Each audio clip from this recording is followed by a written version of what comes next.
be passed down to a less experienced architect in our office. I will be the architect that attends the meetings. I will be at your site visits. I will be there during design, during all the project meetings that we have. This is the face you'll see, and this is the experience that I bring and commit to Karnes County, that 100% focused attention. You won't be one of 5 or 6 jail projects we have under design in our office at a time. Also the proximity, you know, we're close, we're an hour and a half away. I'm in San Antonio, Morgan's in Corpus. Both of us, an hour to an hour and a half away, depending on if the sheriff's out there with his radar detectors or not. We can get here quick, we're close. There's not another jail architect that has the experience, the 25 years experience that we have, that will make that commitment, and that's what we're committed to do with for Karnes County. The next page here just is a graphic of Texas that shows jail and detention experience. Combined, Morgan and I have over 60 jail and detention projects. 24 of those are jail projects that have been certified by the Texas Jail Commission. So we have the jail and detention experience, and we're committed to you. These next 4 pages won't go into details because of time, but they show our detailed jail and detention project experience. So we'll flip past those 4 pages and go on to your professional team. Of course, I'm not going to do all of this work by myself. Your qualified team that will be supporting us, the engineers we use have the same concept that Daly and Spear has, and that is that the firm principals are the ones that do the design, do the construction documents, and visit your site to make sure that you have the highest quality. You don't have engineers just starting right out of school that are going to be working on your drawings and designing and responsible. It's the firm principals. So again, designing, producing, and doing construction observation, you have my 25 years of focused attention in jail and detention design, Morgan's 47 years, our engineer, Bill Rickram, 40 years of experience, and Mr. Martinez, our structural engineer, 20 years of experience. This ensures that you have the highest quality design and construction on your project. Your professional team is depicted here in this, this graphic, but essentially we have between 6 and 10 people in our San Antonio office, 6 and 10 people in our Corpus Christi office, both within an hour to an hour and a half from your site. This team has completed projects ranging from $200,000 to over $60 million. We know what we're doing when it comes to jail and detention design. We have the experience and the expertise to take care of anything that comes our way in developing creative design solutions. What is our pledge to Karnes County? If at the end of the project you just come up and you say, Lorraine, you did a good job for Karnes County, we hire you again. That even won't be enough for us. If I haven't exceeded your expectations, if you don't say comments that, Lorraine, you did more than any architect we ever worked with, you've gone way beyond what I expected, that's when I feel like I've done my job. How do I know that you will be able to say this about me at the end of this project? Because that's what past clients and contractors have said about us. Never encountered design professionals as dedicated to the success of the project as we did with Lorraine Daly. Honesty and fairness is unprecedented, responsive to our needs. I do not know any other architect that could have outworked Lorraine Daly. Has gone beyond her scope of services without additional compensation. Ethical, honest, and dedicated to our project. Her performance has been exemplary. Kept our project within the construction budget. We all know that's, you are the keepers of the purse. You're watching the taxpayer dollars. That's paramount, that construction cost and staying within that construction budget. Consistently outstanding professional service within the required time schedule and established budget. Her design has drawn tremendous accolades from visiting correctional professionals. No detail seems to be overlooked by her. The voice of authority in every meeting, protecting the town's interests. These are quotes that we have from the reference letters that we've included in the RFQ that we sent to you that we have that have highlighted there for your review. Over our careers, another way that we know we can exceed your and will exceed your expectation is over the careers. Morgan and I, over these years, have developed comprehensive project management and quality assurance systems and checklists. We have found that some of the key components on jail projects is problem solving, organization, budget and time, design efficiency, and construction quality and value. We have adopted ways to address all of these items within our practice and the way that we handle and practice our architecture. This page here is a sample, just one part of a sample of a project schedule. And then the next page shows you how those parts are integrated into a program that's called ArchiOffice. It's a computer program that's generated and designed by architects and for architects. So Morgan and I have this tool in addition to our years of experience, because we are still human. So we have this tool in the computer to help us check and double check and triple check the tasks and items associated with your project to make sure that at the end we can say no detail has been overlooked by them. This next slide shows you a sample of a time slip. Along with on the left is a checklist that we do in milestone checking as we update our documents and our schedules and our budgets. And it shows how the time slip is integrated by the computer into the tasks that have to be completed. So each employee, as they work on a task, they mark what they've worked on in the computer. It automatically transfers over to those tasks that have to be complete. And when you see the green bars across the top, you know that everything's been completed that needs to be done. Red bars mean something's missing. Somebody missed a detail and it needs to be found and checked off. So that's how we use the computer to help you. You've got human hands designing and building this project. This architecture and construction is all about humans. We haven't automated it 100%. But we've automated as much as we can to have that computer help check us.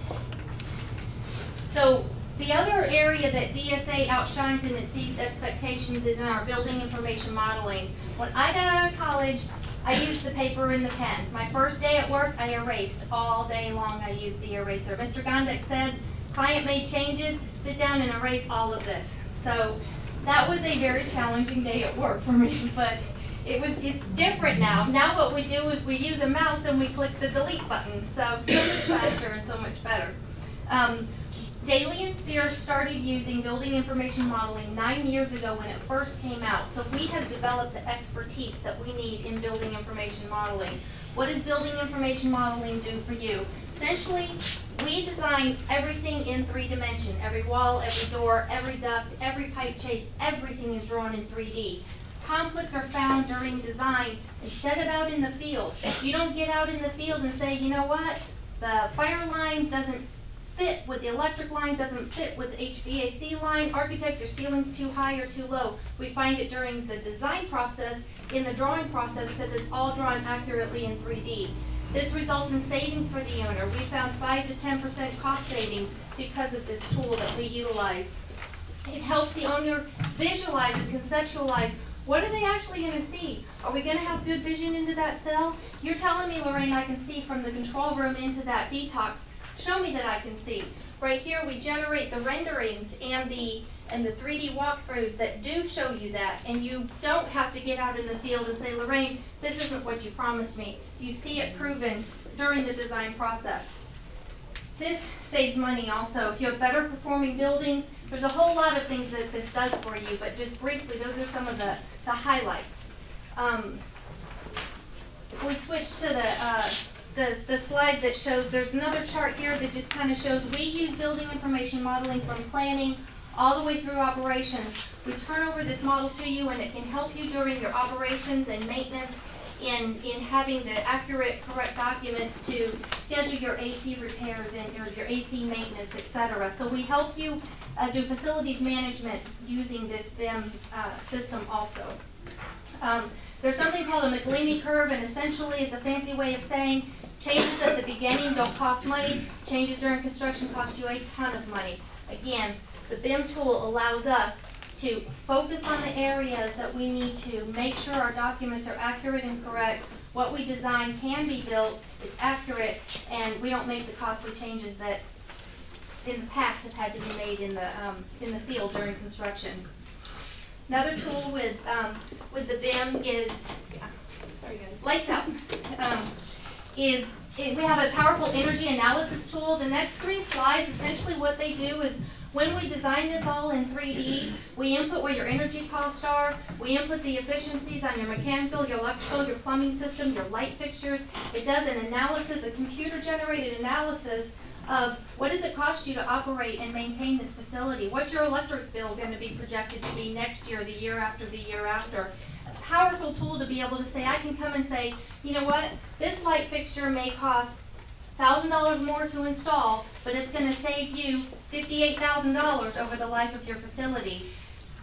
Your project, the design and construction of your project is multi-million dollars, but over the life of your facility, it's only 10 to 15% of what your project cost you. 85% is what does it cost to staff it, and what does it cost to maintain it. So staffing efficiency and efficient design and efficient systems will save you tons of money down the line. And now it's not, again, just this is what Lorraine told us, this is a computer-generated model, and it tells us exactly what it projects exactly what you will have based on the escalators of, expected electric costs going up, etc. So down to, past those 3 pages, finally project cost. We know that you want to know, are you going to design it, are you going to build it, and what is it going to cost us? So again, since using building information modeling, our cost and guarantee maximum price have been maintained. Our change order is down to 0.1% of the cost of construction, which is almost non-existent. We're not perfect. I wish we were. We try, but we're not. We're still human. But we use every tool that we can to be as perfect as we possibly can be, because we know that you're trusting us with your dollars, and the decisions that we make and the project that we do for you makes a difference in your cost. Finally, over my 25 years in this career, jails and detentions is what I've been focused on. What we've found is, what's really changed over these 25 years is technology. Security electronics is the area that's changed the most. Your locking systems, your 1080s, 1070s, 10120s, they're the same. Your steel, your concrete, your security glass, essentially same components. We tweak them and improve, but they're the same. Security electronics has just changed exponentially. Look at where we are today and where we were then. I have experience in completing millions of dollars in security upgrades of other facilities, and we can bring that technology to you and that experience to you. Finally, I would like to close with what sets DSA apart. What's different? You're going to hear from a lot of architects today, so what's different about us? Time? Okay. Thank you. Thank you very much. Lorraine, I was going to ask you a question. Yes, sir. I put people in several of these jails here. Yes, sir. That one at New Medina County Jail, that's out there by the airport. That's one. I don't know. I'm looking at Randy Brown, sheriff there right now, and I just recently went out there, probably in the last 6, 7 years before I made sheriff here. And he was talking about the design, that booking area. When you come in through that Sally Port, you see that long hall, looking off to the left, you're sitting there at the booking area, all that glass. It kind of looked like that Goliad County Jail that helped Slim McMahon and them back in the late 90s construct. So I don't know, kind of had that. That's what I was telling you about the other day, that glass where you have all your holding, your all that stuff. It's similar to Starr County. Starr County I remember better, and sometimes, a lot of facilities, if I look at the plan, it can stumble, but Starr County is, and here's the glass that I kind of represented for you there, is what you'll see, the glass in. But that jail there at Randy Brown's there in Hondo, I was real impressed when I went in that jail, the way everything was clean. There's a lot, looking through a lot of glass and stuff, and it came right in out of the Sally Port and put your people, and all them people that you brought in, just right in front of it. Okay, all right, good. Thank y'all. Thank you very much. Thank you very much.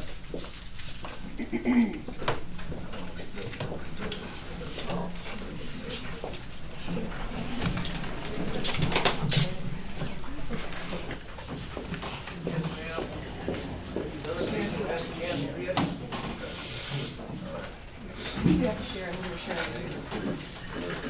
Will you get it out? We'll share. We're good.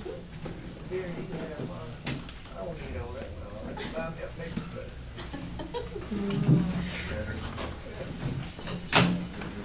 CRA.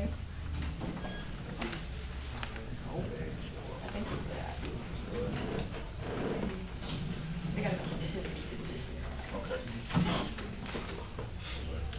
Like I said, a lot of these jails, I didn't know we could build these jails, I've been in them a lot.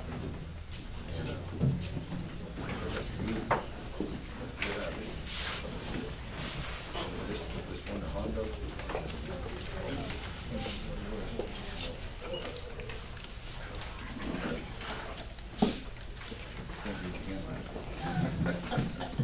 I get so tired of hearing that.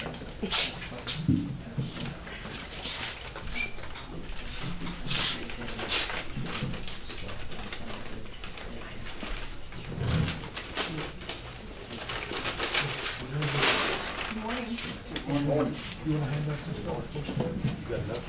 I've got 8 of them. You don't have enough, I don't need them. Good morning. All right.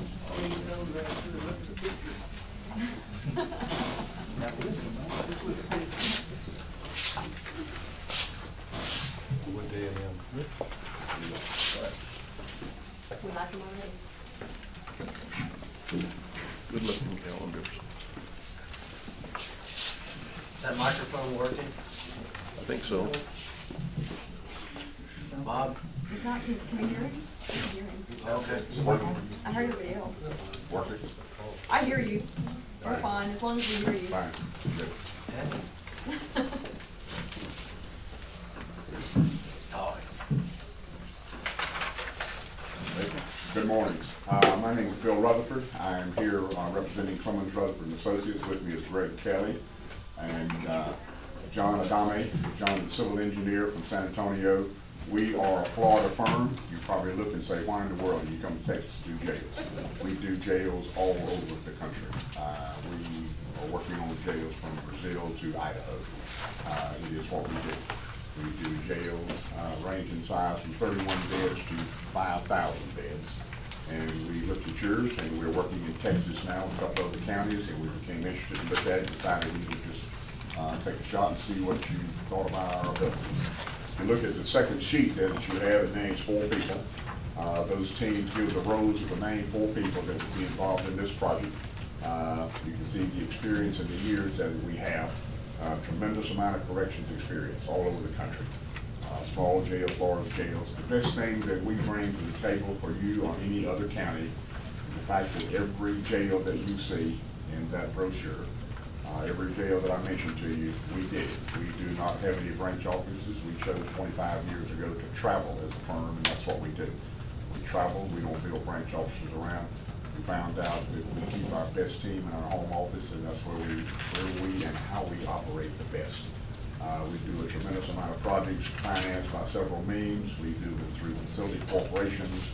However the county decides to finance it, we do a lot of work with USDA, which happens to be the best deal going in the country today for building anything in a commercial setting for a county government. We do on the average about 4 or 5 jails per year in total, so that's the reason our jail numbers run up. We're in Coke County with Judge Blair on his now. We're looking at Colorado County with Judge Prowse on his. So those are 2 other counties that we're looking at in Texas right now. The next page shows you a listing of several jails that we've done, about 30, I think actually it's a little more than 30 in the last 10 years, but they range in various sizes. We do a lot of different jails and different types of supervision, whether it is direct supervision or indirect. In the state of Texas, you have the 48-bed rule, which is the most difficult bed rule in the country to deal with because it requires more officers. But that's the rules, that's the jail standards, that's the Texas jail standards, that's what you do, it's fine. It's the reason you're looking at 48 beds in your advertisement. We understand that. We know Brandon Woods and Don Munoz very well in the Texas Jail Standards Office, in and out of there working with them, so we understand what they're looking for, we understand what they expect, and we are prepared to do that. Just look at some of the things, you're looking at a 48-bed jail. What we do not know about your facility is how you plan to break your 48 up. Whether you plan to have 148 norm or whether you plan to break it up. I would think that you break it up in different classifications. You have minimum, medium, and maximum, which gives you the issue of dealing with the officers. Jails are a unique facility. The capital cost is very difficult up front, but every 7 years, generally speaking, the staff will be as expensive as it costs to build a jail as a general rule. So those are the kind of things that we understand. So the best thing that we can do for you is design you a jail that meets your jail standards, that is safe for the detainees and for the staff, and also is efficient to run, because that is the thing. The jail should last you at least 50 years, and it should be here that long in service for you. So it should be built to last.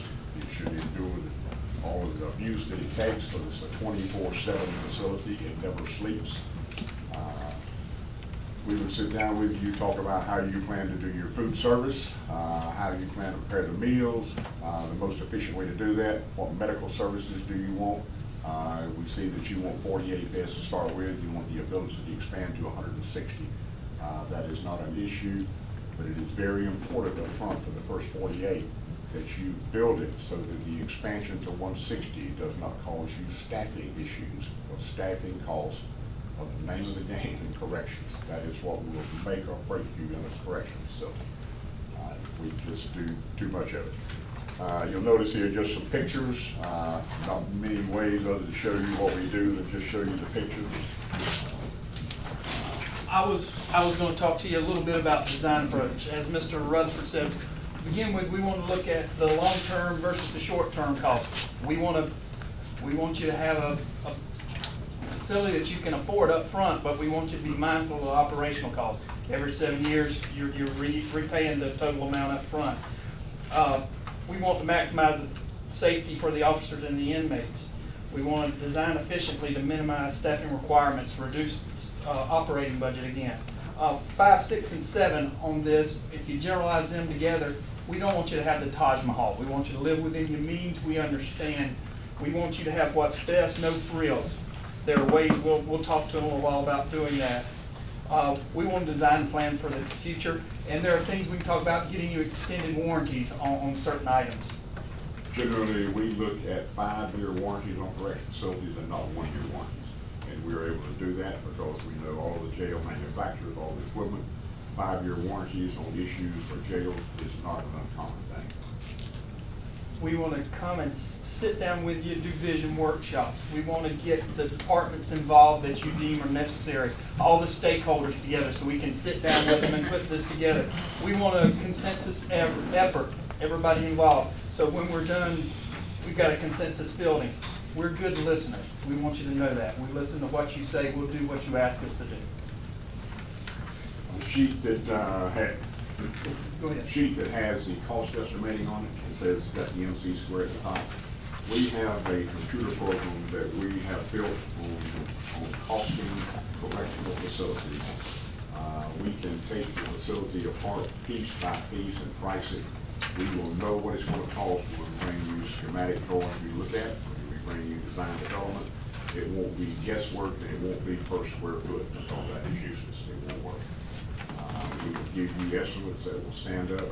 We will know what it's going to cost when you start to borrow the money or when you start to bond it or however you plan to finance it. We will be able to give you correct numbers. So we will be able to tell you what it's going to cost and how much it's going to cost you to operate it. We do enough of it that we have the ability to, around the country to get the different pricing from different subs, different type trades, and the different divisions of the specifications. So it's just what we do. John, you want to speak to him about the site just a little? Sure. Gentlemen, my name's John Adame, Hay Dawson Engineers out of San Antonio, Texas. We've been around since 1965, and we're one of the largest civil firms in San Antonio that handle land development, transportation needs, hydraulic needs, environmental needs, and land surveying. From just site visits, looking at the site that you've got in mind, the things that pop out that are good is accessibility. The site is there. Utility availability from a standpoint of water, sewer, and electric is available.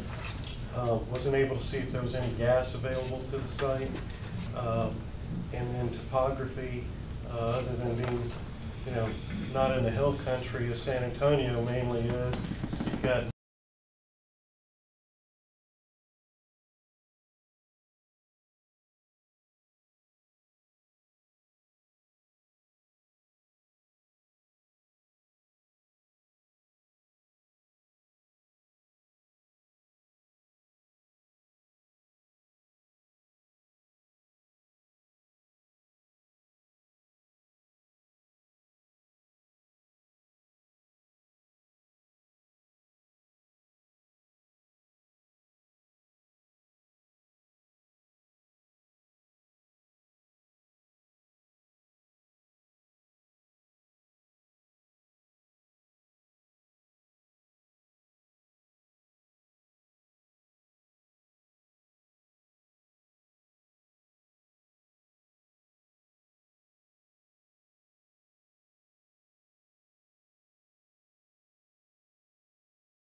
that presented to where you can have a successful referendum on your bond election. Well, we were talking on the way over here, and I had visited with Joe Tackett up in Wilson County. We did their jail a few years ago, well, more than a few years ago. And one of the things that we talked about was the fact that even many years after the warranties have run out and everybody's responsibility has gone away, we've still been there for the client. Out of that 100 jails that we've done, probably 60% of them are jobs that we've gone back and added to or replaced the jails that we worked on before. So we have a lot of repeat business, and I think that's one of the things that stands out for us, that our clients want to have us come back and continue to work for them. We've been to your site several times, looked at it. There's probably some question in the public mind about it being as close as this to the park. We can do some things with cameras and construction and fencing that'll look good and serve the purpose of keeping that separation. Because when you're out there with your children on the swings, you don't necessarily want to see a bunch of inmates with their overalls on. So we can go through all of that and make sure that we keep the community protected. What you're looking at here is a project it's not only a couple of years in duration, but we'll be around long after that time. And we've spent quite a bit of time in this part of the country. The office is not that far away in San Antonio, so we're here at your beck and call. Gary, y'all did the Wilson County Criminal Justice Center? Yes. So, yes, the sheriff and I have remained good friends all these years. So. One thing that I wanted to show you, in the book there, there's always some nice pictures of the outsides of the jail, but I did want to throw a couple pictures in there of what really makes up the backbone of the jail, that access to the plumbing chases and the plumbing that goes in these facilities, the secured electronics and mechanical systems, that those are the key issues that make these facilities workable for many years to come, to where you don't have small pipe chases to where you can't get in there and work on these facilities. What we have come up with, that even though each of these jails is similar sizes, have a little bit different structural systems from time to time, we're trying to make sure that we plan in all those accessible spaces for mechanical repairs, plumbing repairs, electrical repairs, because that's something that you're going to deal with every day in the operation of the jail.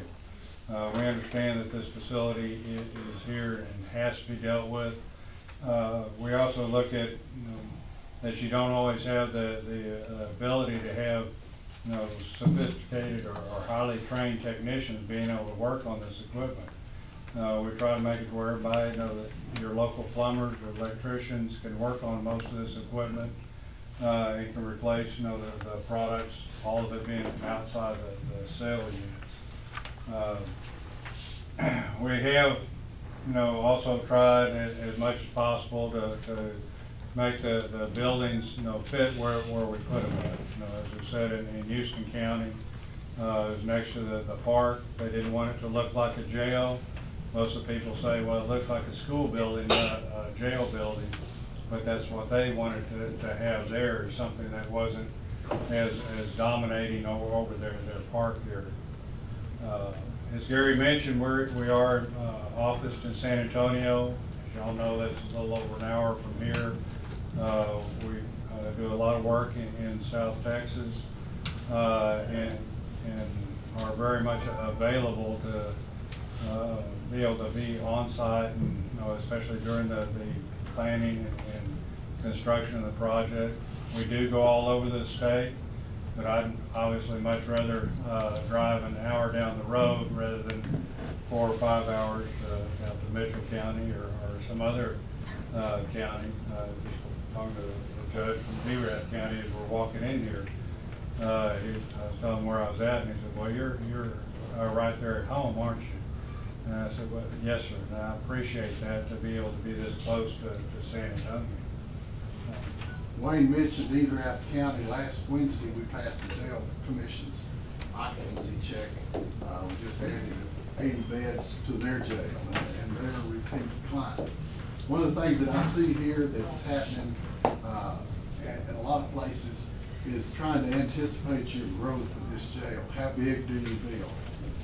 You know, y'all are sitting right here in the hot spot of the state right now with your oil and gas and the growth, the population growth. What we see is to design you a building that's easy expandable in the future. If we need to come back, you know, in 2-4 years to add more beds, we go ahead and size the kitchen, laundry, the services big enough to take that expansion without having to tear out and rip out. The other thing I see is you're going to have a lot of traffic with your multiple agencies here, people that are not going to stay in jail over the period of time it takes to bond them out. What we propose here is in the processing that we kind of supersize the holding areas so we can hold those inmates that are going to bond out Monday morning, and you don't have to process them back through the jail and go through all those issues. The other thing we see is the male-female relationships in these, and how you design a jail. We have male area, female area, and we have an area that can be a swing, not a swinger, but a swing area that can either be used for the males or the females. That way you don't suddenly lose 7 beds because you had to take over an 8-man pod. Those things that all these years of experience bring to the table, and we feel like we're highly qualified to design your jail. Call any of the projects that we've ever worked on, and they'll tell you that we've been there during the design, during the construction, and after the construction. Because this, as we form a team here to produce this project, we'll all need to work together and work on moving it forward. And I guess we've probably eaten up our 15 minutes. You have 1 more minute. 1 more minute. In closing, I know that y'all have the booklet there on our facts and figures. We do have a few unique aspects about us. You know, Gary does have some correctional experience, and with his MP background. My background's a little bit unique in being the former deputy director of the jail commission. But we do understand a little bit beyond just the design of the built environment. We do understand the operation of the sheriff's office and the operation of the jail. We spent a lot of time in these facilities and working very closely with the sheriffs and making sure that we understand the day-to-day operations of those facilities. So that's what we look at as much as not only the physical structure, but of the flow and function of the building. Any questions of us? We either answered all their questions, or they don't think we know the answer. We certainly appreciate y'all having us today. Thank you. Thank y'all a lot. Appreciate it.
Good morning, Judge, Commissioners. We certainly appreciate the opportunity to appear before you this morning. My name is Kennedy Whiteley. My associate, Kwok Sui. We're an architectural firm, Ausland Architects from Austin, Texas. We've been in business in Austin since 1979 and hope to continue for some time to come. The project that you have is of great interest to us. We have done 2 new county jails, one for Gonzales County and one for Dimmitt County. The Dimmitt County project with Judge Ponce, actually Judge Johnson started the project, but Judge Ponce was there when we finished. That was originally a 48-bed, designed as a 48-bed facility, the same as you're proposing. We went for bids, came back in, and our bid cost was $57,000 a bed. So instead of scrapping the project, we added 48 additional beds and made it a 96-bed facility and dropped our cost per bed down to about $36,000, $35,870, I believe is what it was. Gonzales was an extremely inexpensive jail. It was a 96-bed facility to begin with, and like you, they were considering the USDA for their funding mechanism. And much like you, there were no funds available at the time, and so we applied for grant and loan. But as it turned out, the commissioners, that's when money went soft, and they were able to do it better at their bank than they were by going through USDA. We've worked with USDA on projects in Plainview, Texas. This was not a correctional facility. This was a complete redo of a medical clinic. But they're good to work with. It takes a little more time. They want to review all documents just as the State Jail Commission does. And I think, again,